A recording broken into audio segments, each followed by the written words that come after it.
Hi everyone, आप सभी का आका डिजिटल एकेडमी पे स्वागत है। आज का हमारा पहला प्रश्न है, वर्ल्ड इंटेलेक्चुअल प्रॉपर्टी डे कब मनाया जाता है? ऑप्शन ए 1 अप्रैल, नहीं। ऑप्शन बी 26 अप्रैल, बिल्कुल सही, यही ऑप्शन सही है हमारा। अच्छा, वर्ल्ड इंटेलेक्चुअल प्रॉपर्टी डे कब से मनाया जाता है? 2000 से मनाया जाता है। क्यों मनाया जाता है?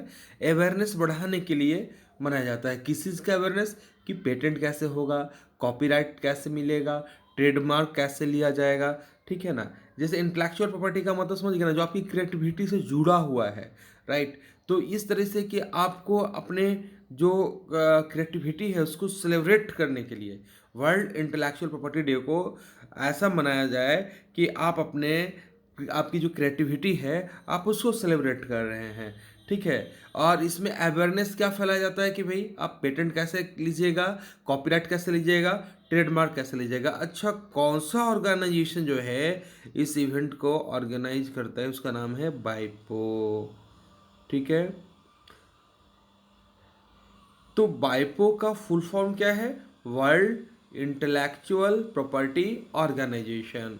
बाइपो का फुल फॉर्म हो गया वर्ल्ड इंटेलेक्चुअल प्रॉपर्टी ऑर्गेनाइजेशन, याद हो गया। चलिए, ये ऑर्गेनाइजेशन कब इस्टेब्लिश हुआ था? ये 1970 में इस्टेब्लिश हुआ, ठीक है। अच्छा, 26 अप्रैल को ही क्यों रखा गया वर्ल्ड इंटेलेक्चुअल प्रॉपर्टी डे? क्योंकि 26 अप्रैल 1970 को ही ये बाइपो बाइपो जो है, बाइपो का जो गठन हुआ वो 26 अप्रैल 1970 को हुआ। इसीलिए 26 अप्रैल का डेट लिया गया है वर्ल्ड इंटेलेक्चुअल प्रॉपर्टी डे मनाने के लिए। चलिए अब हम अगले प्रश्न पे चलते हैं। हमारा अगला प्रश्न है, निम्नलिखित में से किस राज्य सरकार ने महिला स्वयं सहायता समूह के लिए शून्य ब्याज ऋण योजनाओं को पुनर्जीवित किया है? ये शून्य ऐसा है, राइट, 0%। ए ऑप्शन है बिहार, बी है मध्य प्रदेश, सी है झारखंड और डी है आंध्र प्रदेश। तो हमारा सही आंसर है आंध्र प्रदेश, डी ऑप्शन है। अच्छा, आंध्र प्रदेश के अभी गवर्नर का नाम क्या है? आंध्र प्रदेश के गवर्नर का नाम है विश्वा विश्वा भूषण हरिचंदन, विश्वभूषण हरिचंदन। अच्छा, ये तो गवर्नर का नाम हो गया विश्वभूषण हरिचंदन। इनके सीएम का क्या नाम है? वाईएस जगन मोहन रेड्डी, ठीक है। चलिए अगले प्रश्न पर चलते हैं। हमारा अगला प्रश्न है, निम्नलिखित में से किसने भारत के मुख्य सतर्कता आयुक्त के रूप में शपथ ली है? तो संजय कोठारी, ए ऑप्शन हमारा बिल्कुल सही ऑप्शन है। संजय कोठारी जी ने भारत के मुख्य सतर्कता आयुक्त, चीफ विजिलेंस कमिश्नर के रूप में शपथ ली है, ठीक है। हमारा अगला प्रश्न है, कौन सा राज्य गोवा के बाद कोविड-19 मुक्त होने वाला दूसरा राज्य बन गया है? ठीक है, तो हमारा ऑप्शन कौन सा होगा? मणिपुर, ऑप्शन सी हमारा राइट आंसर है। मणिपुर गोवा के बाद कोविड-19 मुक्त होने वाला दूसरा राज्य है। अच्छा, मणिपुर का ना सीएम का क्या नाम है? मणिपुर के सीएम का क्या नाम है? मणिपुर के सीएम का नाम है एन बीरेन सिंह। क्या नाम है? एन बीरेन सिंह, एन बीरेन सिंह, ठीक है। अच्छा, इनके चीफ मिनिस्टर सॉरी इनके राज्यपाल का क्या नाम है? इनके गवर्नर का क्या नाम है? मणिपुर के गवर्नर का क्या नाम है? मणिपुर के गवर्नर का नाम है डॉक्टर नजमा हेपतुल्ला, डॉक्टर नजमा हेपतुल्ला। अगले प्रश्न पर चलते हैं। हाल ही में वर्चुअल अदालतों के जरिए सुनवाई करने वाला राज्य कौन है? तो हमारा राइट आंसर है ऑप्शन डी, उत्तर प्रदेश, ठीक है। उत्तर प्रदेश ऐसा राज्य है जिसमें अभी आपका वर्चुअल अदालतों के जरिए सुनवाई का कार्य चल रहा है। अच्छा, हमारा उत्तर प्रदेश के सीएम का नाम क्या है? आप सभी जानते हैं, योगी आदित्यनाथ। इनके राज्यपाल का नाम क्या है? राज्यपाल का नाम क्या है? राज्यपाल का नाम है श्रीमती आनंदीबेन मुक्ताभाई पटेल। अगला प्रश्न हमारा है, हाल ही में किस राज्य ने टेली मेडिसिन सेवाओं की शुरुआत की है? तो हमारा सही आंसर है बी, ऑप्शन बी, पंजाब सरकार ने अपने राज्य में टेली मेडिसिन सेवाओं की शुरुआत की है। पंजाब सरकार ने ग्रामीण क्षेत्रों में लोगों के दरवाजे पर व्यापक प्राथमिक स्वास्थ्य सेवा प्रदान करने के लिए 300 स्वास्थ्य और कल्याण केंद्रों में टेली मेडिसिन सेवा शुरू की है। टेली मेडिसिन सेवाएं राज्य में हब और स्पोक मॉडल के माध्यम से दी जा रही है। 4 चिकित्सा अधिकारियों और एक टेली मेडिसिन कार्यकारी के साथ एक टेली मेडिसिन हब की स्थापना सिविल अस्पताल मोहाली में हो चुका है।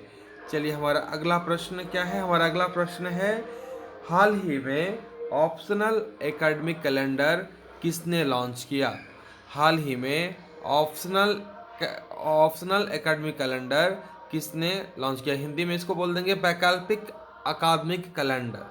ठीक है, ऑप्शन ए है नरेंद्र मोदी, ऑप्शन बी है रमेश पोखरियाल निशंक। जी हाँ, ऑप्शन बी हमारा सही ऑप्शन है, रमेश पोखरियाल निशंक जी ने लॉन्च किया है। ठीक है, वैकल्पिक अकादमिक कैलेंडर प्राथमिक और उच्च प्राथमिक चरण कक्षा 6ठी से 8वीं में वैकल्पिक अकादमिक कैलेंडर एनसीईआरटी द्वारा एमएचआरडी के मार्गदर्शन में विकसित किए गए हैं। 23 अप्रैल 2020 को नई दिल्ली में केंद्रीय मानव संसाधन विकास मंत्री श्री रमेश पोखरियाल निशंक द्वारा प्राथमिक चरण के लिए कैलेंडर जारी किया गया। यह कोविड-19 के कारण छात्रों को घर पर रहने के दौरान सार्थक रूप से संलग्न करने के लिए शुरू किया गया है। चलिए अगले प्रश्न को देखते हैं, हाल ही में 5 कदम कोरोना मुक्त जीवन अभियान किसने शुरू किया है? ऑप्शन ए है नीति आयोग, ऑप्शन बी है टाटा ट्रस्ट, ऑप्शन सी है डीआरडीओ, ऑप्शन डी है स्वास्थ्य विभाग। तो ऑप्शन बी हमारा राइट आंसर है, टाटा ट्रस्ट ने शुरू किया है।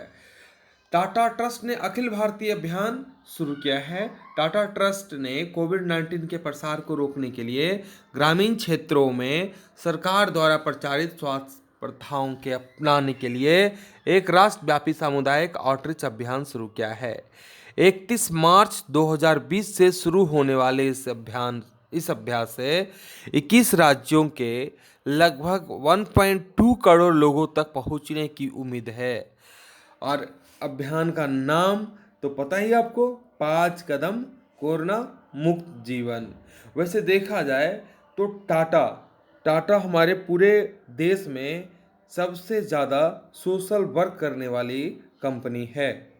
चलिए अगले प्रश्न को देखते हैं। ये प्रश्न बहुत ही मज़ेदार है दोस्त और बहुत ही महत्वपूर्ण है। हाल ही में किस देश ने मानवाधिकार के दिशा में खास कदम रखते हुए कोड़े मारने की सज़ा को ख़त्म किया है? हाल ही में किस देश ने मानवाधिकार के दिशा में खास कदम रखते हुए कोड़े मारने की सज़ा को ख़त्म किया है? तो ये कौन सा देश है?